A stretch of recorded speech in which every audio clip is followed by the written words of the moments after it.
video of the underneath. Slightly different colour grey. Goes right the way to the back. Looking good. And the paint stripped. Ready for some blue at long last. This stuff is international interguard with an interfine coating over the top. They paint ballast tanks with it, so I'm guessing it should last a little while. Taking the strake off the side of the boat. You can see up here, pretty dried out and been repaired so many times. So this is coming off today.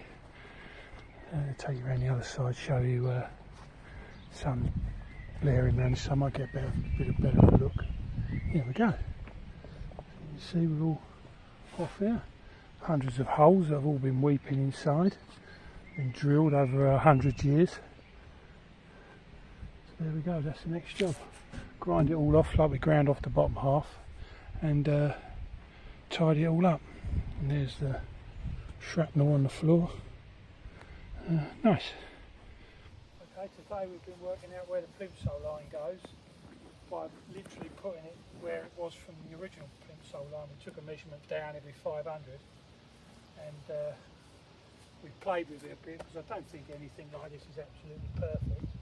The sea or the river's never going to be bang on. And I've just been tidying up a few bits and pieces underneath and just putting a second coat of zinc primer on before we do the line. Stuck a little bit underneath, just some odds and ends I had left over really. That's why we're going, got this plum colour. I've just had a little bit of grey, same stuff, just a different colour. And then there's going to be a red line and a gold line. And then we start painting the boat. So hopefully in the next couple of weeks we're going to see a massive change to what we've been working so hard to achieve. Yeah, I will not miss laying on my back underneath the boat, painting and welding and grinding. Although it does build the muscles up a little bit. That's about where we are at the moment. Another couple of hours and hopefully Chris will take me down the pub. Finally putting the final coat on the underneath of Elve. There's so many different paints you can get. This one is what they paint inside ballast tanks. I decided to go with this because it was the dearest and had the most things it said that it could deal with, from diesel to petrol to salt water. So I've gone with this one. It stinks, and if I use this inside the boat I'm going to get high, I think. We've done the line on the sides as well yesterday. Chris Diggy just pointed at that. Basically where the tape is will be the bottom of the line, and then we've got about a 6-inch red line and with a gold line going on top of that. So over the next week we should be up to the blue paint areas, which would be fantastic because I'm fed up being under here. This has been months now of rubbing and grinding and then spotting something I don't like and going back over it. As you can see, it's not the most comfortable job to do. Yeah, so that's what we're doing today. And then we're on to the blue paint after we've done this bit of stuff. Okay, you alright? Yep, and he did go for a beer last night just to follow on from the end of the last one. I did take him out. For a few beers. A few, and a couple of games of pool.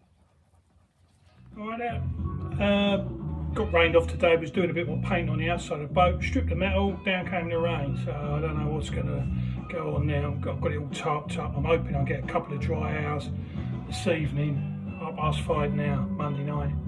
So I came inside today and I stripped out all what's going to be one of the bedrooms, or the bedroom. I might put a bedroom down the back end of the boat. I'm waiting to see how much room we've got.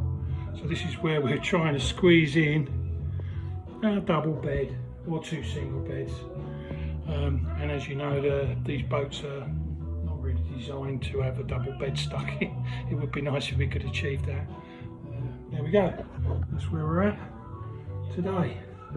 a mess. Another couple of hours of clearing out. I'm just going to check outside, see if the sun's come out, and then I'll do a bit of painting. Tucked away in the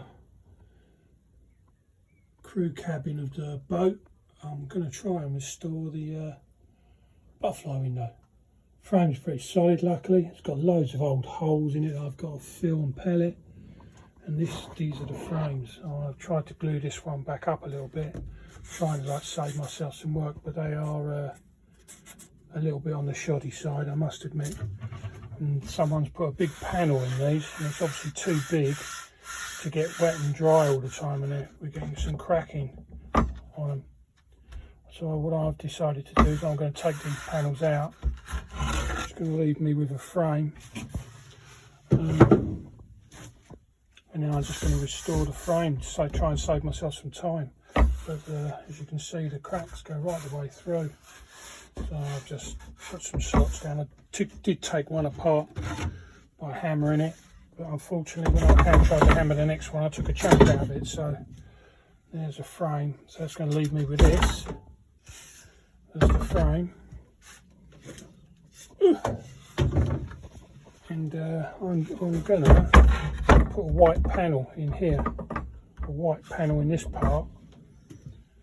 And then polish up, more polishing, polish up the bronze holes to go in there. So we'll have mahogany frame, white panel in the middle.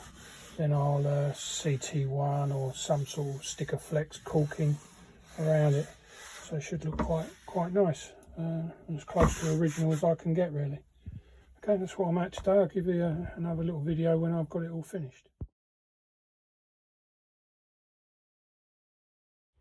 Again, right, about 5 o'clock. I thought I was going a couple of hours today putting a line on a boat. I put the tape on in the wrong place, so I had to do it again. There we go. We now have a lovely plimsoll line on Elve. Right the way along. I'm really pleased with it. It looks really good.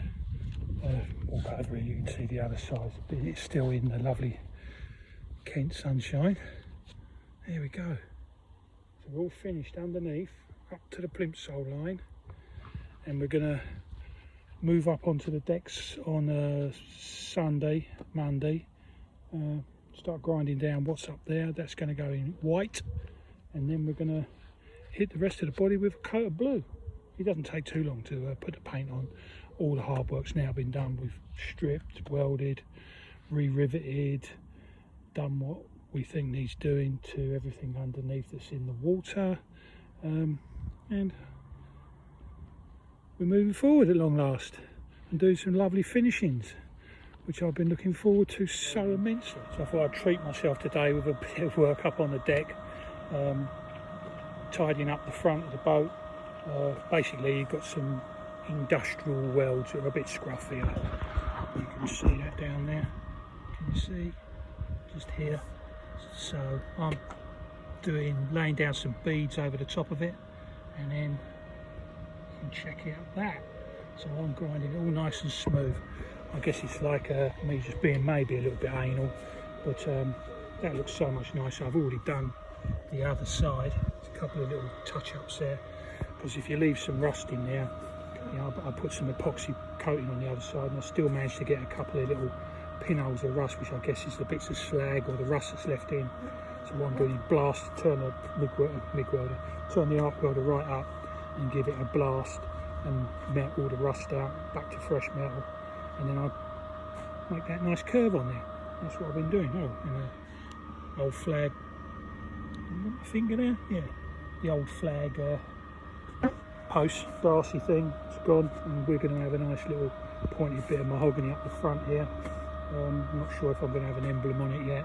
I have got a really nice elvish lady in bronze, which I've got in the garden, so I might put her up on there, but we're going to see on that one. Maybe do it so it's removable. So Elve will have a figurehead. That'd be really nice. Finishing off the front deck before I'm going to get some paint out tomorrow. Welded up all the holes around the dorade vents. That's one of the bollard cleats, and that's all the welding down the side. My legs. the old chain hole. It's all a bit one-sided, so I'm going to build up the welds on this side. I'm just about to grind them down and build up the welds and tidy it up. Right. Okay, another hole, that was where the chain went in.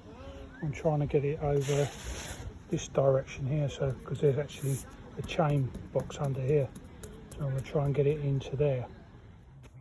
Alright, yeah, again at the boat. What a fantastic day in August it is. I've been doing the portholes today, just started this morning, so they're all in various states of repair. Can you see that up behind me there? Yeah, so I've done 5, 6, 7, I've done 7 on this side. I'll spin the camera around and show you some of the different segments of how far they are along. Portholes in various rub down states, and then it comes along here, and I thought let's just finish one, shall we? So I finished this one. I hope that comes out on the video, that it's nice and shiny. And then right next to it is a dirty old one that I've not touched yet, which is next on the list. Taken me, I don't know, they take about an hour to get to that, and then about another half hour to go through all the different grades of paper and then polish them up. I've got this aluminium polish, but if I'm not very much mistaken, it's just like the old Windoline. It looks like the Windoline, it's the same colour as the old Windoline. I'm pretty sure that's what it is. I might buy some Windoline just to see if it's a cheaper way of doing it, because that was 12 quid for that little tin. Okay, so there we go. I'll do a pan out for you. She's starting to look like a boat again now. It's been a real joy to do some of these little bits and pieces after just weld, grind. So here we go. Looking pretty fabulous, I think. All the decks are painted. I'll probably give you a quick shot of that as well, actually, while I've got the video out. There you go. There's lots of repairs have been done in the past, and they hadn't put the dimples back on. So my welding's getting quite good now. I managed to weld some dimples on the areas where it had no dimples. Yeah, just by this scupper here, the little drain hole there, that had no dimples around it, so I welded them on and ground the tops off of the little dimples, and I mean, I don't think you can even tell the difference, to be honest, so I'm really pleased with that. Not that anybody is ever going to look at what they're standing on.